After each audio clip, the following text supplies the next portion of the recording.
Hello बच्चों, today we are going to discuss your sixth topic wise test that is PMT NEET type test. तो इसका जो physics वाला part है इसको हम लोग डिस्कस कर रहे हैं।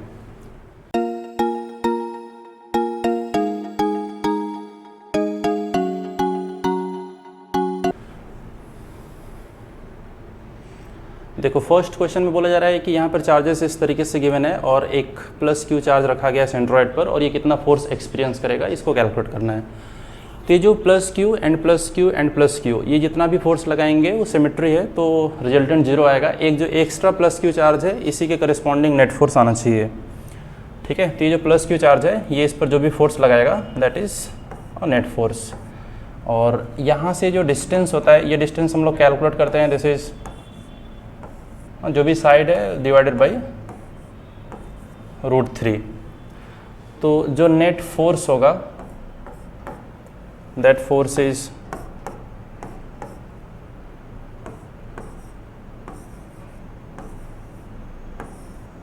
इनके बीच में जो भी डिस्टेंस है इसका square.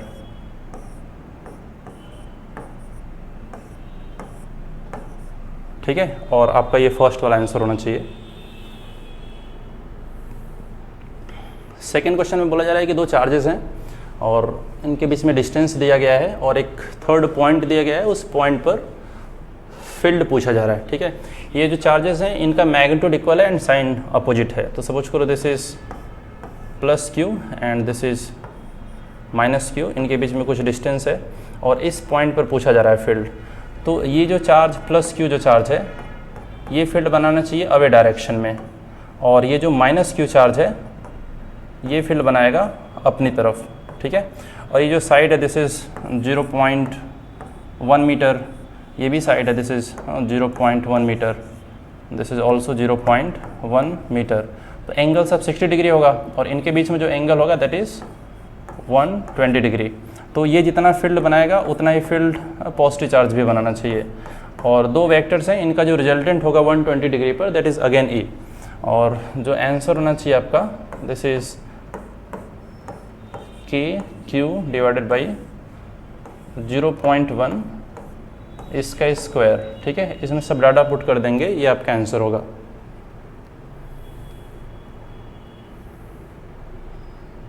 Question number 3, find work required to put together. तो ये जो सिस्टम है इसका फॉर्मेशन करने के लिए कितना वर्क परफॉर्म किया गया होगा। ठीक है, तो इसका कैलकुलेशन करना है तो हम लोग ये कैलकुलेट कर लेंगे कि पूरे सिस्टम के पास कितना पोटेंशियल एनर्जी है, इलेक्ट्रोस्टैटिक पोटेंशियल एनर्जी, उतना ही वर्क परफॉर्म किया गया होगा। तो इसमें पूरा टोटल पोटेंशियल एनर्जी लिखना है तो आप ऐसे ध्यान में रखोगे कि एक भी पेयर छूटना नहीं चाहिए और एक भी पेयर रिपीट नहीं होना चाहिए। तो जो साइड्स हैं इसके अलॉन्ग 4 पेयर्स मिलने चाहिए और 2 पेयर्स मिलेगा डायगोनल के अलॉन्ग। जो साइड के अलॉन्ग जो भी पेयर्स मिल रहा है that is minus of K Q1 Q2 K minus Q plus Q divided by A। यहाँ पर भी सिमिलरली देख ले रहे हैं उतना ही आ रहा है, इसमें भी उतना ही आ रहा है। तो आपको जो आंसर होना चाहिए this is K minus Q into Q this divided by A।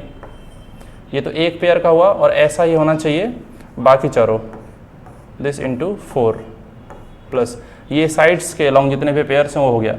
अब डायगोनल के अलॉन्ग तो this is K minus Q तो प्लस Q होगा, this is K Q into Q this divided by √2 times A this into 2। ऐसे 2 pairs हैं तो इसको solve करेंगे, ये आपका फाइनली आंसर होना चाहिए। क्वेश्चन नंबर 4, तो ये आर्क है और जो सेंटर वाला पॉइंट है वो यहाँ पर आपसे फील्ड पूछा जा रहा है। तो फील्ड के लिए फॉर्मूला होता है this is 2K lambda divided by R and जो भी आर्क है वो जो O पॉइंट वहाँ पर कितना एंगल सबटेंड कर रहा है तो this is sine theta by 2 लिखते हैं। तो this is 90 divided by 2, sine 90 degree divided by 2। तो यहाँ पर सब डाटा पुट करेंगे, आपका आंसर मिलना चाहिए।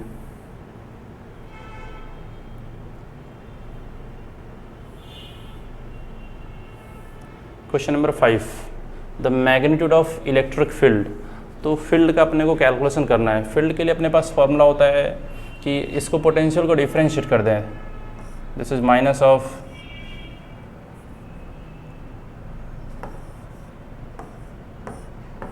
dv by dy, this is j cap plus minus of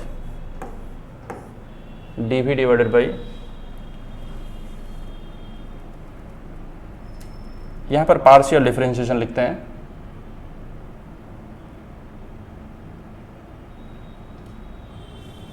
सो जो फील्ड के लिए फॉर्मूला होगा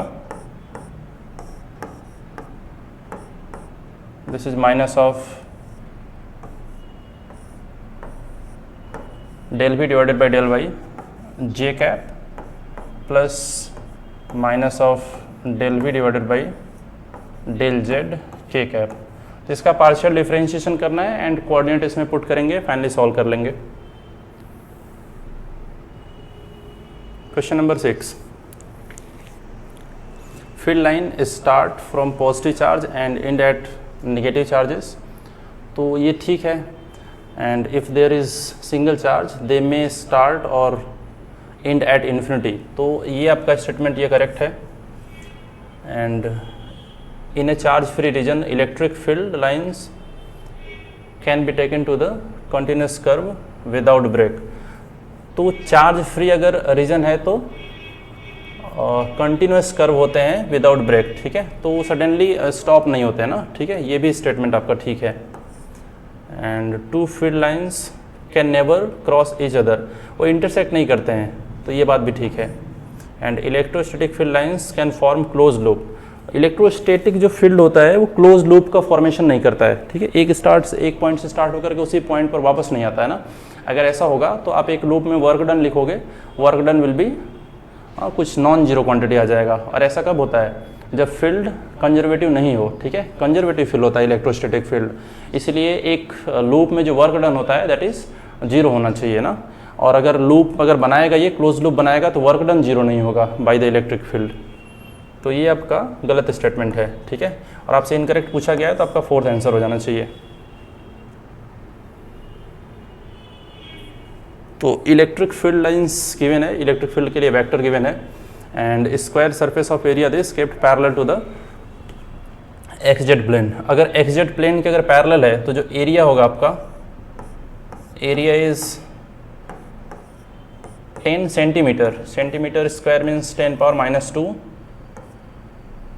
10 पावर माइनस 4 मीटर स्क्वायर, ये एरिया हुआ। और इसका जो डायरेक्शन होना चाहिए दैट इज जे कैप। अगर ये एक्स जेड प्लेन में है तो जो परपेंडिकुलर होगा वो जे कैप में होगा, तो जे कैप वाले से मल्टीप्लाई कर दो ना, इलेक्ट्रिक फील्ड का एरिया वेक्टर से डॉट लिख देंगे, वो आपका आंसर होगा।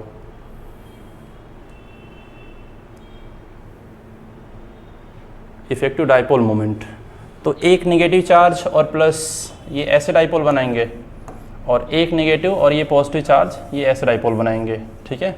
और dipole moment P and P, इनका जो रिजल्टेंट आना चाहिए that is √2 times P, that is Q into A। ये आपका आंसर हो गया।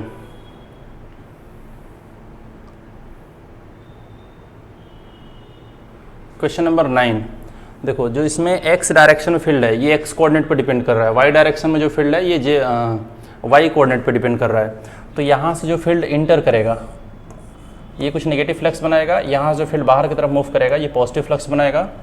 जो y डायरेक्शन में फील्ड है यहाँ पर कुछ पॉजिटिव फ्लक्स बनना चाहिए, और इस वाले जो ये लोअर बॉटम वाला जो सरफेस है यहाँ पर y कोऑर्डिनेट आपका जीरो होगा, तो y कोऑर्डिनेट जीरो है इसलिए यहाँ पर कोई फील्ड ही नहीं होगा, यहाँ पर फील्ड ही नहीं है, ठीक है, y डायरेक्शन का फील्ड यहाँ पर जीरो है। तो यहाँ से जो फील्ड इंटर कर रहा होगा दैट इज़ x डायरेक्शन में जो भी फील्ड है, तो a का वैल्यू इसमें पुट कर देंगे, दैट इज़ यहाँ से जो फ्लक्स आना चाहिए this is k into a का स्क्वायर, ठीक है, और ये इंटर कर रहा है तो नेगेटिव होना चाहिए। यहाँ से आउटसाइड मूव कर रहा है तो this is k into 2 times a, ये फील्ड हो गया, इंटू a का स्क्वायर, ये पॉजिटिव होना चाहिए। और ये अपवर्ड डायरेक्शन में जो फ्लक्स होगा that is k into Y coordinate is a into a square, ठीक है। तो इन सभी फ्लक्स को ऐड कर लेंगे, तो ये देख लो ये है माइनस के ए क्यूब और ये है प्लस के ए क्यूब, ये कैंसिल हो गया। एंड फाइनली जो आपका फ्लक्स आ रहा है दिस इज 2 टाइम्स के ए क्यूब, और ये बराबर होना चाहिए आपका क्यू इनक्लोज्ड के this divided by epsilon not. ठीक है, तो यहाँ से आपका क्यू इनक्लोज्ड पता चल गया, ये फर्स्ट वाला ऑप्शन। क्वेश्चन नंबर 10, तो जो भी डाइपोल है इससे थीटा एंगल पर आपको अगर पोटेंशियल लिखना है तो उसके लिए फॉर्मूला होता है आपके पास, this is K times K P cos theta this divided by are square. इसमें सब डाटा पुट कर देंगे तो आपको फील्ड जो भी पोटेंशियल है वो पता चल जाएगा। Question number 11, on the axis of the dipole, suppose करो ये डाइपोल है और यहाँ से आर डिस्टेंस अवे वाले पॉइंट पे जो फील्ड है दैट इज ई, एंड बोला जा रहा है कि यहाँ से 2r डिस्टेंस पर कितना फील्ड होगा। तो अगर ये 2r डिस्टेंस है तो 2r डिस्टेंस पर परपेंडिकुलर पर इधर फील्ड बनता है, सपोज करो this is something E dash. तो आपको जो ई का वैल्यू होता है एक्सिस पर जो फॉर्मूला होता है this is this divided by R cube, and जो ई डैश का वैल्यू होगा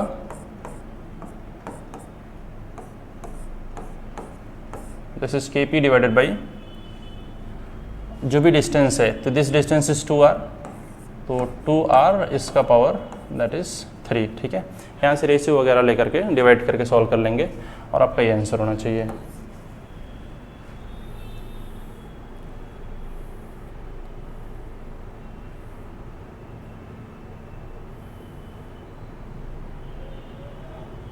क्वेश्चन नंबर 12,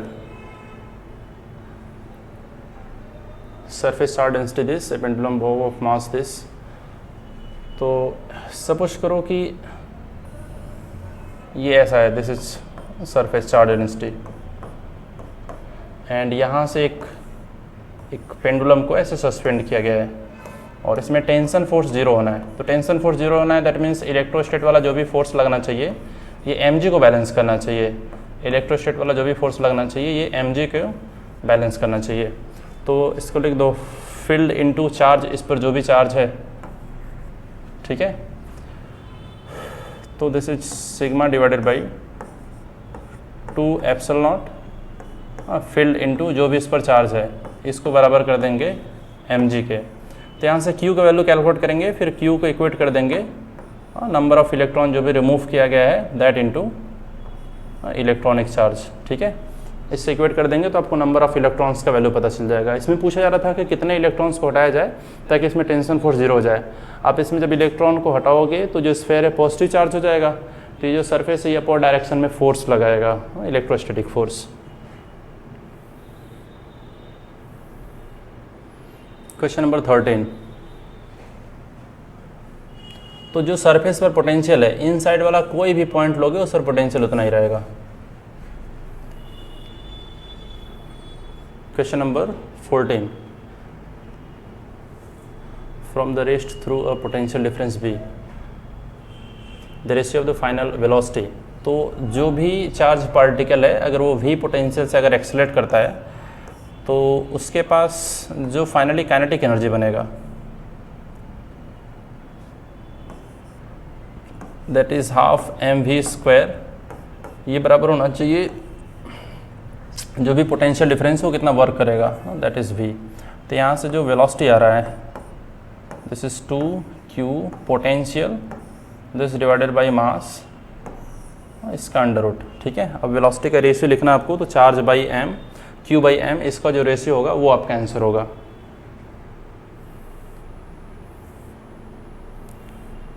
क्वेश्चन नंबर 15, तो ये सब इक्वी पोटेंशियल सरफेस है।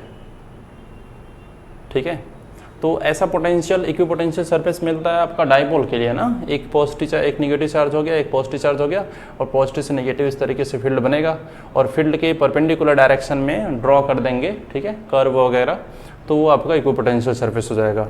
और ये है 2 पॉजिटिव चार्जेस के लिए, एंड इसमें देख लो कि यहाँ पर D1 D2 बराबर है, इक्वल डिस्टेंस में इक्वल अमाउंट से पोटेंशियल डिक्रीज कर रहा है। तो पोटेंशियल डिक्रीज कर रहा है तो जरूर फील्ड इधर होना चाहिए, एंड इक्वल डिस्टेंस में इक्वल अमाउंट से अगर डिक्रीज कर रहा है तो यूनिफॉर्म कांस्टेंट इलेक्ट्रिक फील्ड हुआ। और यहाँ पर देखो D1 इज़ ग्रेटर या D1 ज़्यादा है, तो यहाँ पर ज़्यादा डिस्टेंस में पोटेंशियल डिफरेंस V से घटा है, कम डिस्टेंस में पोटेंशियल डिफरेंस V से घटा है। तो कम डिस्टेंस में भी अगर उतने अमाउंट से ही घट रहा है ना, तो जो फील्ड होना चाहिए वो धीरे धीरे स्ट्रॉन्ग फील्ड होना चाहिए।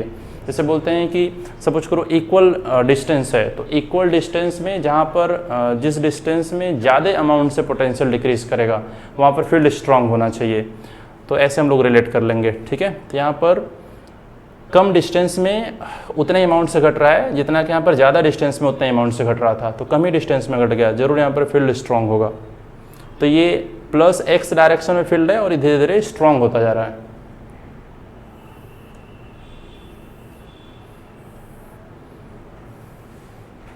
Question number 16, two identical spheres having charge this and this separated by shorted distance. तो इनके बीच में जो भी फोर्स है, फोर्स का मैग्नीट्यूड देखो कैसा होना चाहिए। दिस इज k, जो भी है charge 6 unit, this into magnitude लिख रहे हैं, चार्ज का जो भी मैग्नीट्यूड है उसको लिख रहे हैं। तो दिस इज 2 माइक्रोकूलम, और इनके बीच में जो भी सेपरेशन होगा उसका स्क्वायर, ठीक है। फिर बोला जा रहा है कि सेम साइज का एक अनचार्ज दूसरा एक कंडक्टर लेकर के आए, एक स्फीयर। तो पहले इससे कांटेक्ट में रखेंगे तो चार्ज आधा आधा डिस्ट्रीब्यूट होगा, तो जो सेकंड वाला स्फीयर उस पर होना चाहिए 3 कूलम, इस पर भी 3 coulomb.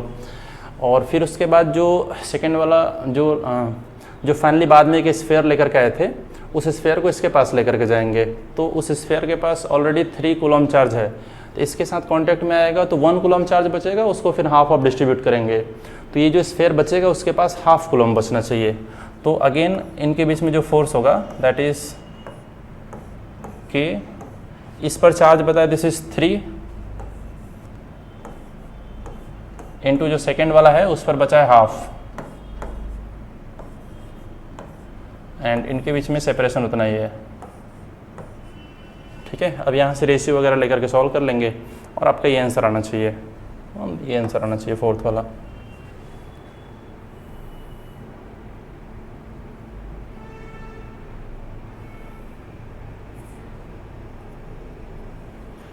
Magnitude of the electric flux, तो इसमें देखो जो साइज है दैट इज जो स्क्वायर है, स्क्वायर का जो साइड दिस इज 1 मीटर, और यहाँ से 0.5 मीटर पर रखा गया है एक चार्ज, ठीक है। तो ये बिल्कुल वैसा ही है कि अगर एक ट्यूब होता और उसके सेंटर पर रखा गया होता एक चार्ज, तो एक फेज से कितना होता फ्लक्स, तो उसका अपने पास फॉर्मूला होता है ना, जो भी फ्लक्स होगा that is Q divided by epsilon not, ये तो होता पूरे कंप्लीट के लिए, ठीक है। और टोटल कितने इसमें साइड्स होते हैं दैट इज 6, तो इसको 6 से डिवाइड कर दो, हाँ यहाँ से अपना आंसर मिलना चाहिए।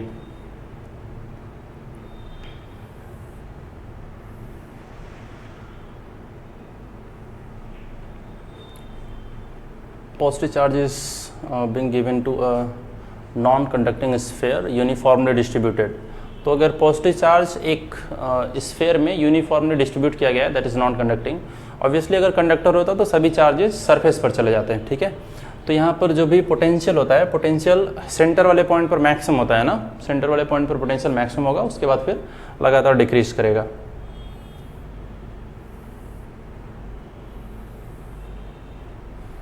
क्वेश्चन नंबर 19, तो इसमें देखो चार्ज का डिस्ट्रीब्यूशन कैसे लिखते थे, यहाँ पर हम लोग लिखते थे this is Q1 plus Q2 this divided by 2, ठीक है। कि आउटर सरफेस पर इतना चार्ज होगा और उतना ही आउटर सरफेस पर यहाँ पर भी चार्ज होगा, हाँ यहाँ पर देखो कितना होना चाहिए +20 -10 that is +10 divided by 2 that is 5।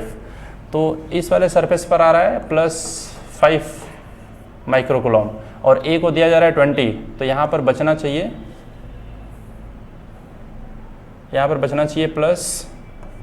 +15, और बी का जो इनर वाला सरफेस यहाँ पर बचना चाहिए -15, और ये वाला जो सरफेस यहाँ पर होना चाहिए दिस इज +5। तो फाइनली हो गया, इस पर भी चार्ज कंजर्वेशन हो गया -10 कूलम, और बी का जो इनर वाला सरफेस है उस पर चार्ज कितना होना चाहिए -15।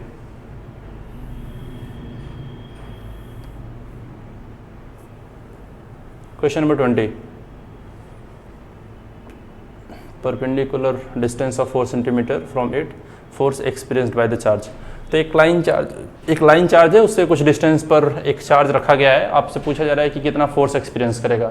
तो फील्ड के लिए फॉर्मूला लिखो और उसमें फील्ड को चार्ज से मल्टीप्लाई कर दो, वहाँ से आपका आंसर मिलना चाहिए। क्वेश्चन नंबर 21, तो ये जो पॉइंट है और ये जो पॉइंट है, ये दोनों पॉइंट्स इस चार्ज से इक्वल डिस्टेंस पर है, ठीक है। तो जो भी एक्सटर्नल एजेंट होगा वो कोई भी काम नहीं करेगा ना, वर्क डन 0 होगा, एंड जो पोटेंशियल एनर्जी है, पोटेंशियल एनर्जी भी चेंज नहीं करेगा।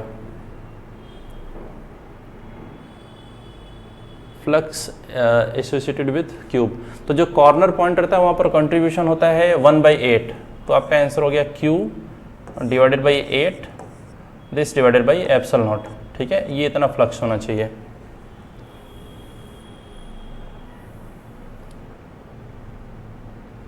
स्टेबल इक्विलिब्रियम, और इसको रोटेट किया गया, dipole rotate by 180 degree.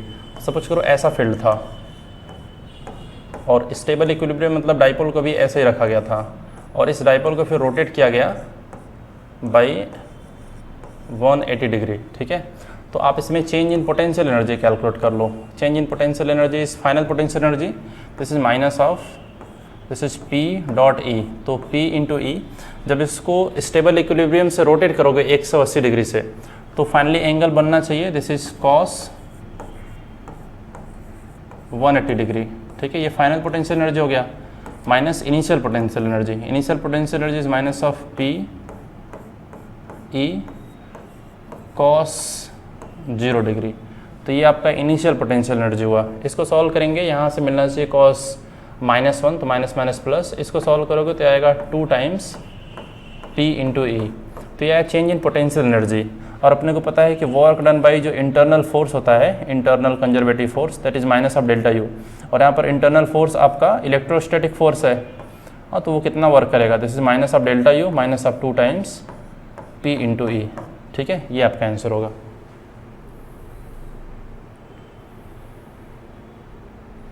Question number 24, the ratio of the electric field at point P and S। तो यहाँ पर P पॉइंट पर जो फील्ड बनेगा ये इनर वाला स्फीयर बनाएगा, आउटर वाला स्फीयर नहीं बनाएगा। तो this is K Q divided by inner वाला स्फीयर कितना बनाना चाहिए, दिस इज 1.5 इसका स्क्वायर, और जो S पॉइंट पर फील्ड बनेगा वो दोनों स्फीयर मिलकर के बनाएंगे ना, तो दोनों स्फीयर वाले जो चार्ज हैं उसको सेंटर पर एज्यूम कर लो, that is Q plus 2Q 3Q, तो K 3Q, और जो S वाला पॉइंट है दिस इज 3R डिस्टेंस, इसका स्क्वायर, आप इसको सॉल्व करोगे तो दैट इज 4/3।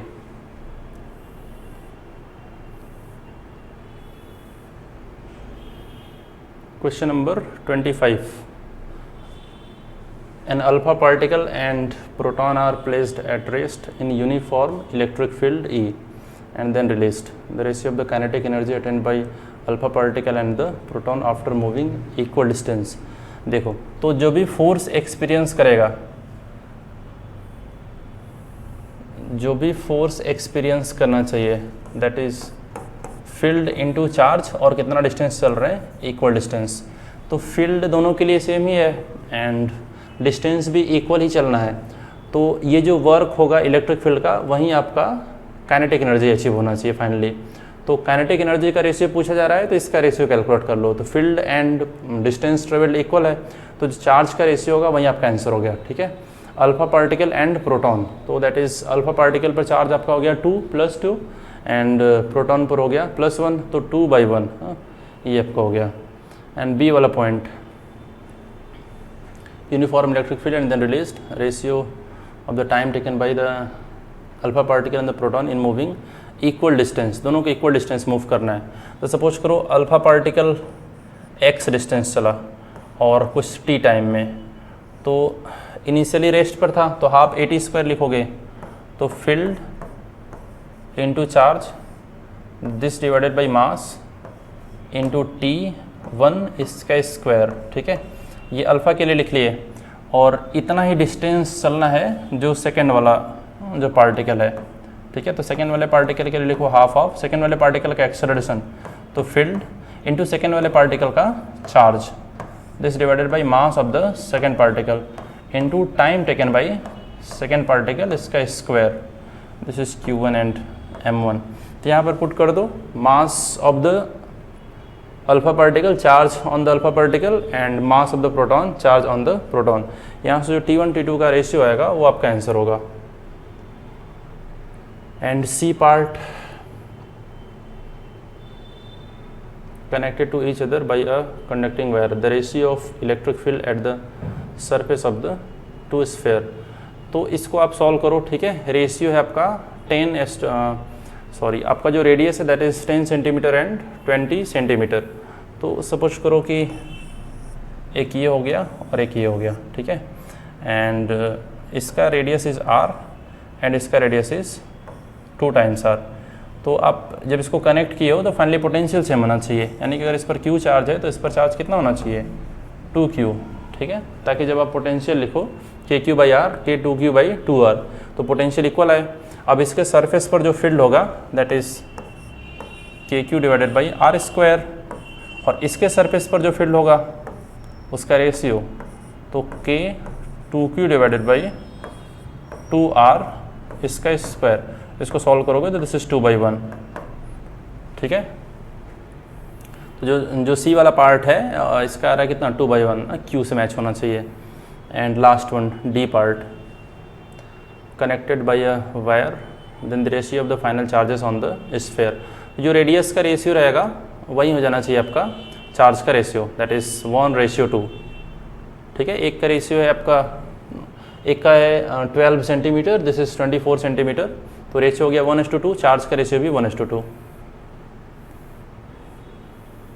क्वेश्चन नंबर 26, यहाँ से ज़्यादा number of field lines generate हो रहा है, तो यहाँ ये इसका मैग्नीट्यूड ज़्यादा होना चाहिए।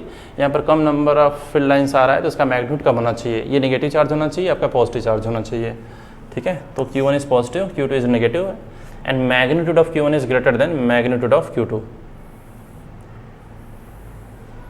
क्वेश्चन नंबर 27, देखो सपोज करो एक स्फीयर है, इस पे चार्ज इज Q, एंड एक आउटर स्फीयर है, इस पर charge is something capital Q, और इनके बीच में जो भी पोटेंशियल डिफरेंस है, इनके बीच में जो भी पोटेंशियल डिफरेंस होगा वो बस इनर चार्ज पर डिपेंड करेगा, आउटर वाले चार्ज पर डिपेंड नहीं करेगा, ठीक है। तो अगर आप आउटर वाला चार्ज अगर चेंज भी कर रहे हो तो जो इनके बीच में पोटेंशियल डिफरेंस है वो चेंज नहीं करेगा, तो पहले जितना था उतना ही रहेगा। क्वेश्चन नंबर 28, क्वेश्चन नंबर 28, तो इसको प्रॉपर सॉल्व करो।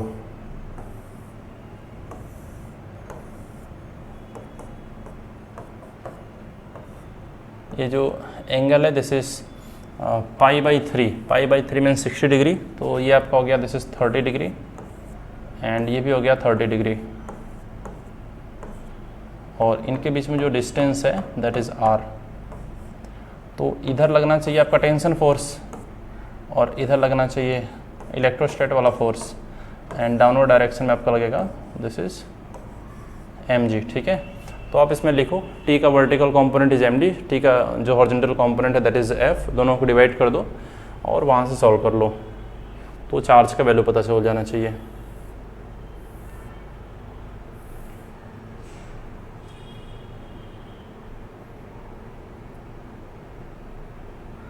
इलेक्ट्रिक फील्ड इज 0, तो इनसाइड अ चार्ज और न्यूट्रल कंडक्टर, कंडक्टर के इनसाइड जो फील्ड होता है अंडर इलेक्ट्रोस्टैटिक कंडीशन 0 होना चाहिए, ठीक है।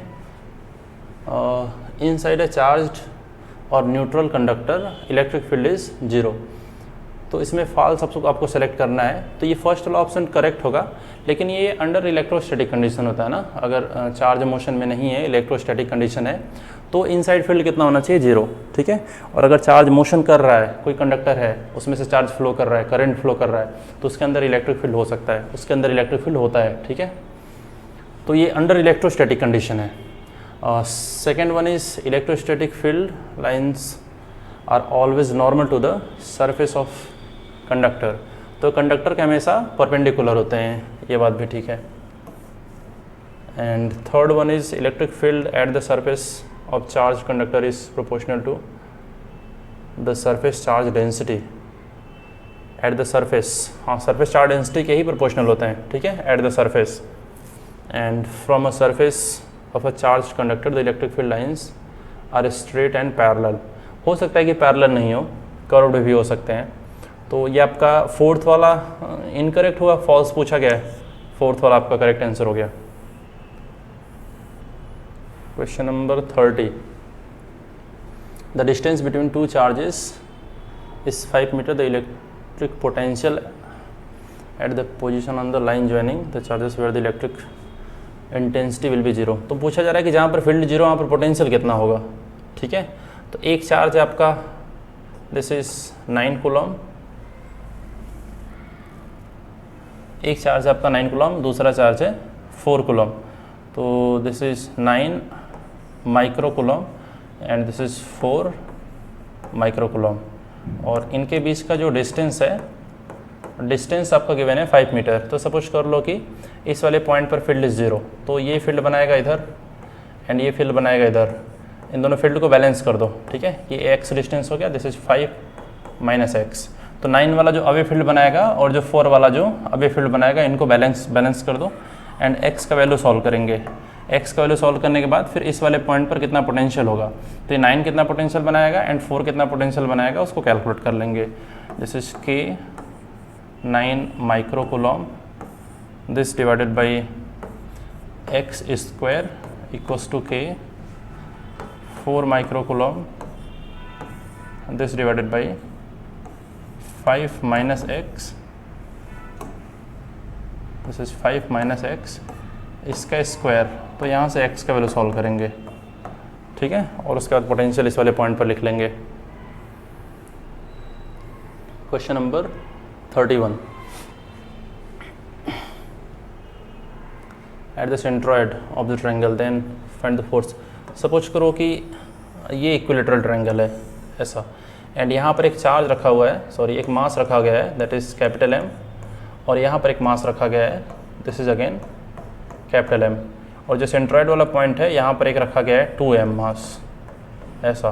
तो ये मास क्या करेगा, अपनी तरफ फोर्स लगाएगा,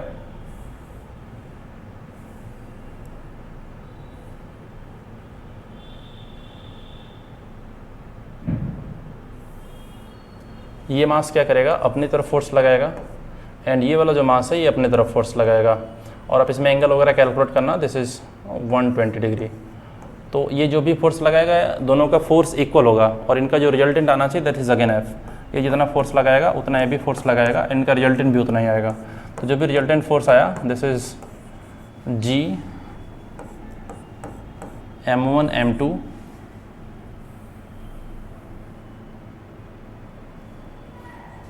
M1 M2, second mass is 2m, this divided by इनके बीच का डिस्टेंस।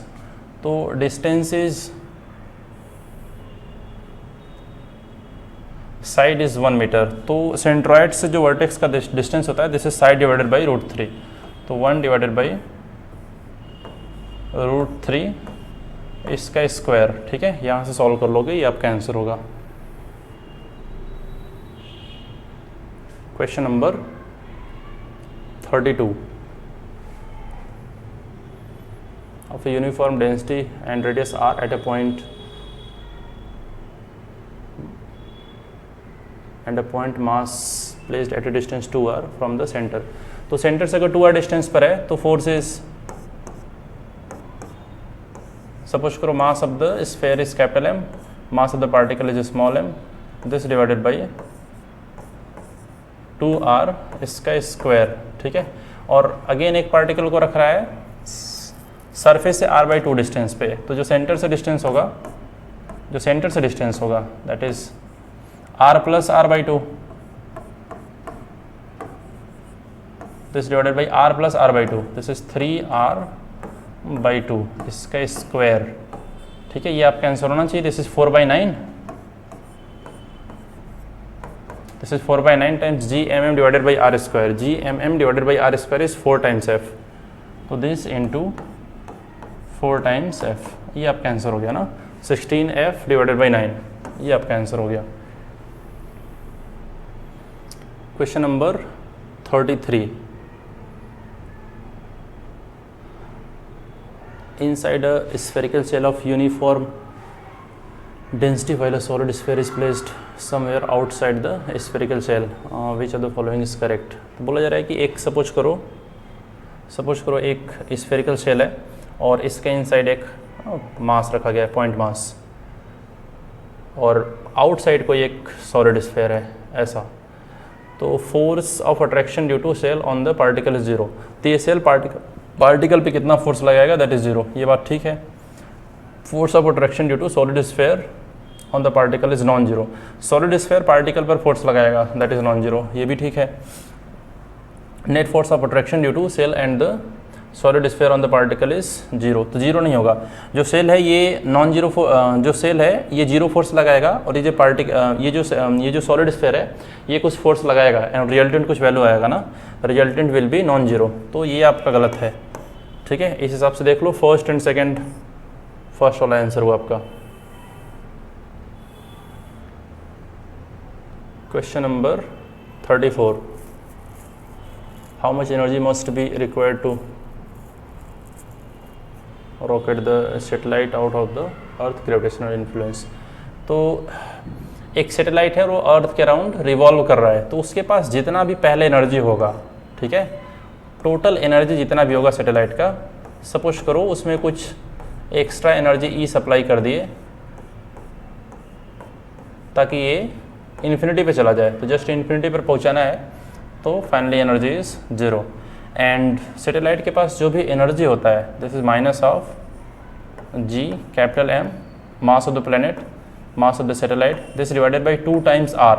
और जो सैटेलाइट था r/2 एबव द अर्थ, मतलब सेंटर से डिस्टेंस हो गया 3r/2, तो दिस इज 3r/2 प्लस जो भी है ये एक्स्ट्रा वाला energy, and this is zero. तो कितना एनर्जी सप्लाई करना होगा, इसको उधर लेकर के जाएंगे, आपका ये आंसर होना चाहिए।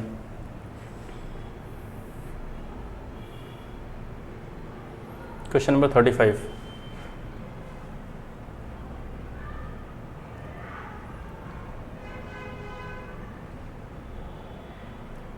रेडियस दोनों का इक्वल है। सपोज करो एक स्फेयर ये हुआ एंड एक स्फेयर ये हुआ, इनके बीच में जो डिस्टेंस है दैट इज 6 टाइम्स r, ठीक है। इनके बीच में पहले ये डिस्टेंस है, और जब कोलिजन होगा तो ये दोनों जब पास में पहुंचेंगे तो इनके बीच में जो डिस्टेंस बचेगा दैट इज़ 2 टाइम्स r। और ये एक दूसरे पर ग्रेविटेशनल फोर्स अप्लाई कर रहे होंगे, उसी के थ्रू मूव किया है ना, बाहर से कोई फोर्स नहीं लगा है। तो जो भी मोमेंटम रहेगा वो अभी भी जीरो रहेगा, बिकॉज पहले जीरो था। तो इसके पास अगर v स्पीड है तो इसके पास भी v स्पीड होगा। आप इसमें एनर्जी कंजर्वेशन लिख दो।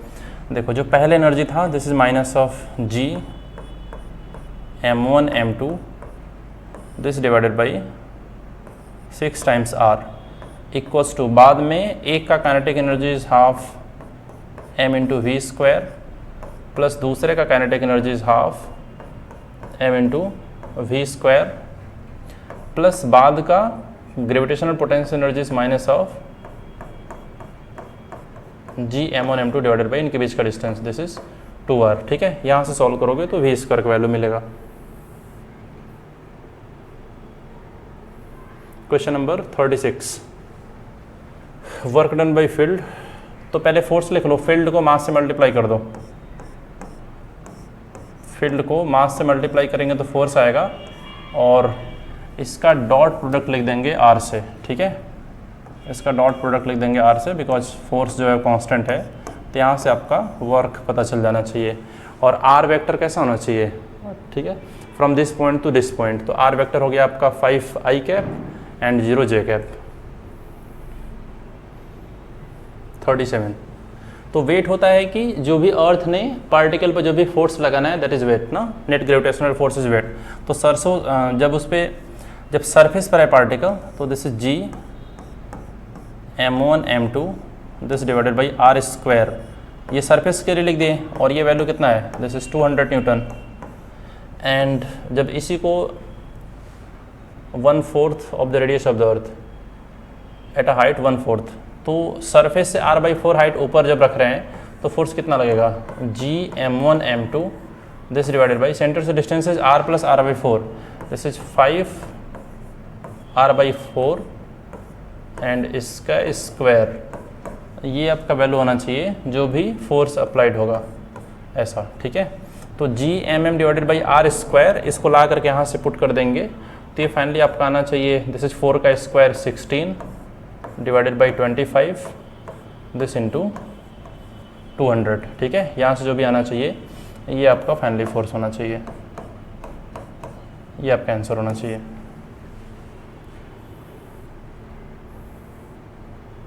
क्वेश्चन नंबर 38,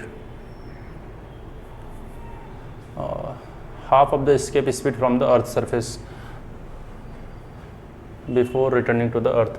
बोला जा रहा है कि एक रॉकेट है, इसको लॉन्च किया गया, उसको फायर किया गया अपवर्ड डायरेक्शन में, इसका स्पीड, इनिशियल स्पीड जो प्रोवाइड किया गया that is half of escape velocity. तो एनर्जी कंजर्वेशन लिख देंगे, सरफेस पर kinetic energy is half of mass into escape velocity is under root of 2 Gm divided by R, और इसके हाफ स्पीड से फेंका गया है। तो ये पहले का काइनेटिक एनर्जी हो गया, this is kinetic energy plus potential energy is minus of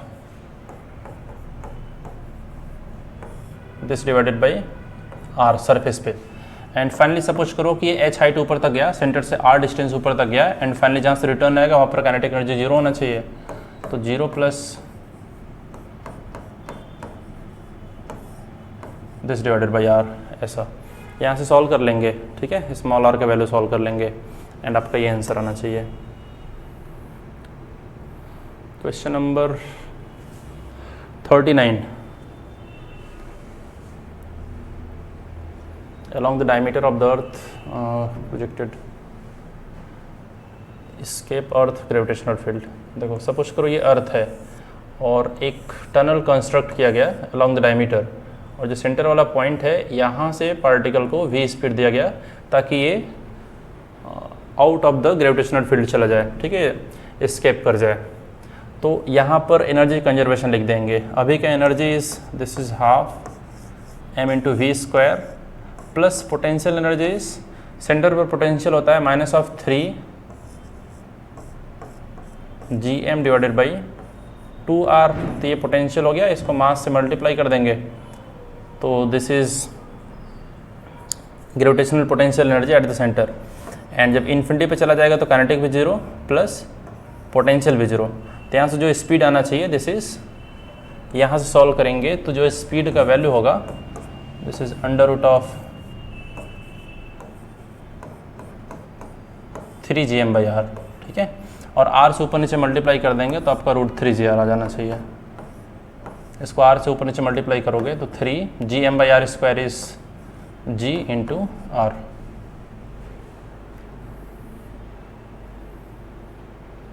question number 40, 2 times the radius of the earth the work done. तो कितना वर्क परफॉर्म करना चाहिए, एक जो भी मास है उसको सरफेस से 2r हाइट ऊपर लेके जाना है, ठीक है। तो जितने से भी वर्क परफॉर्म करेंगे उतने अमाउंट से ही जो ग्रेविटेशनल पोटेंशियल एनर्जी है वो चेंज कर जाना चाहिए। तो change in gravitational potential energy लिखना है। तो आप इसको ऐसे भी लिख सकते हो कि final gravitational potential energy, centre से डिस्टेंस कितना होना चाहिए, सरफेस से 2r है, सेंटर से 3r, ये फाइनल ग्रेविटेशनल पोटेंशियल एनर्जी हो गया। इसको इसमें से सेपरेट कर लेंगे, initial is minus of this divided by R, ठीक है। यहाँ सॉल्व करेंगे आपका ये आंसर आना चाहिए। अपने पास एक फॉर्मूला भी होता है ना कि delta U is mgh divided by 1 plus h by R, ऐसा। तो इसमें ला करके डाटा पुट कर सकते हैं। तो h का वैल्यू इज 2r पुट करेंगे यहाँ पे, एंड यहाँ पर पुट करेंगे 2r divided by r, that is 2 plus 1 3 and 2r। तो ये आंसर होना चाहिए सेकेंड वाला। Question number 41, universal gravitational constant, this is scalar quantity, gravitational force, central force मतलब pointing toward a particular point, always pointing toward a particular point. तो g at equator increases by r omega square if earth stop rotating. तो जो अर्थ है अगर वो rotate कर रहा है तो जी का वैल्यू जो हम लोग इक्वेटर पे लिखते हैं that is G minus R omega square, हाँ कॉस स्क्वायर थीटा भी लिखते थे, तो इक्वेटर के लिए जो थीटा का वैल्यू होगा दैट इज 0, तो जी माइनस आर ओमेगा स्क्वायर, तो आर ओमेगा स्क्वायर से डिक्रीज कर जाता है बिकॉज ऑफ रोटेशन, रोटेशन बंद हो जाएगा तो इतने अमाउंट से इंक्रीज कर जाएगा, तो आपका ये हो जाना चाहिए। एंड जो पोल होता है, पोल पर रोटेशन का कोई भी इफेक्ट नहीं होता है, तो अगर अर्थ अगर रोटेशन अगर स्टॉप भी कर देगा तो भी कोई भी चेंज नहीं आएगा जी के वैल्यू में एट द पोल।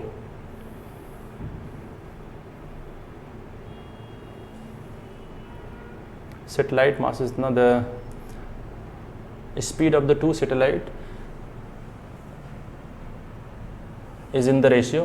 तो जो स्पीड ऑफ सेटेलाइट होता है वो मास ऑफ द सेटेलाइट पे नहीं डिपेंड करता है, ठीक है, वो डिपेंड करता है आपका जो भी मास ऑफ द प्लेनेट है, under root of G M divided by R, R is the radius of the orbit, इसी पे डिपेंड करता है। तो आप जब लिखोगे v1 बाई v2 तो इसमें आना चाहिए under root of this is r2 by r1, so this is 16r, this divided by 9r, ठीक है। तो यहाँ से जो भी आपका आंसर आएगा this is 4/3, ये आपका आंसर हो जाना चाहिए।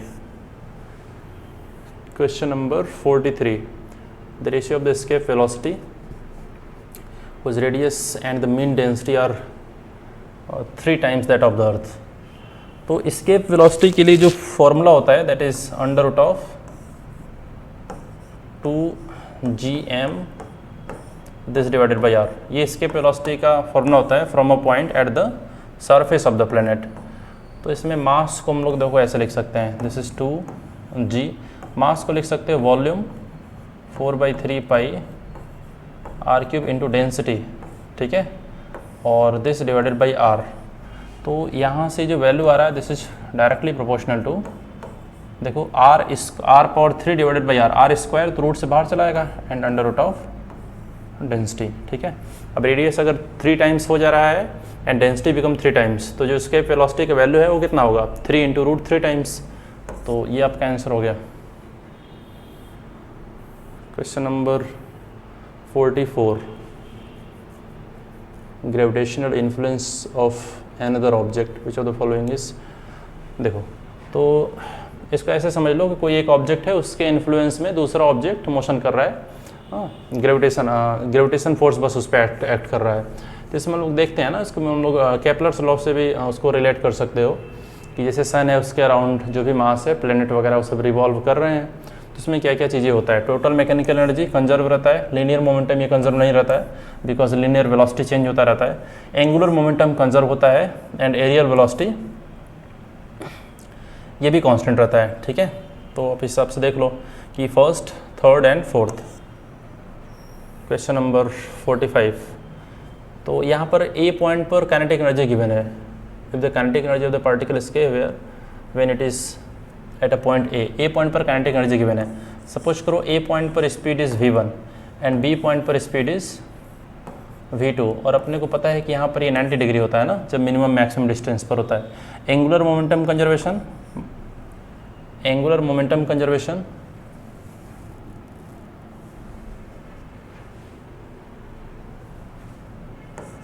सपोज करो mass of the planet is small m, तो m v1 r ये बराबर होना चाहिए m v2 3 टाइम्स r। तो यहाँ से आपका जो v2 का वैल्यू आ रहा है this is v1 divided by 3।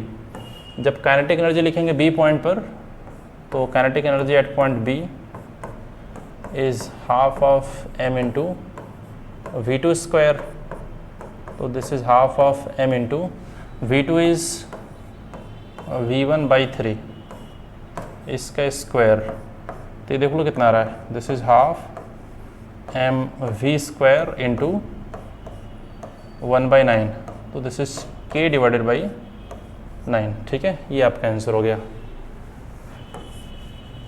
ठीक है। चलो तो ये सब जो भी कॉन्सेप्ट है सबको रिवाइज कर लेंगे नोट्स वगैरह, एंड जो भी डाउट रहेगा जिस भी क्वेश्चन में उसको वापस पूछ सकते हैं, ठीक है। Thank you.